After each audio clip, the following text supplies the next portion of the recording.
पाण्यासाठी परळी अंबेजोगाई महामार्ग रोखला. कन्हेरवाडी येथे रास्ता रोको आंदोलन.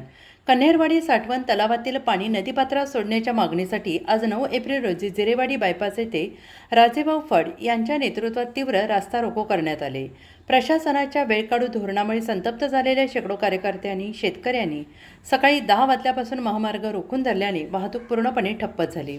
कन्हेरवाडी, जिरेवाडी, जलालपूर आणि ब्रह्मवाडी परिसरातील पाणी टंचाई दूर करण्यासाठी तलावाचे पाणी नदीत सोडणे या मागणीसाठी हे आंदोलन करण्यात आले होते. पाणी सोडल्यामुळे विहिरी, कूपनलिकांची पाणीपातळी वाढून पिण्याच्या आणि जनावरांच्या पाण्याचा प्रश्न सुटण्यास मदत होईल. आंदोलनाची तीव्रता पाहून अधिकाऱ्यांनी 20 एप्रिलपर्यंत पाणी सोडण्याचे आश्वासन दिले. प्रशासनाच्या या आश्वासनानंतर आंदोलन मागे घेण्यात आले.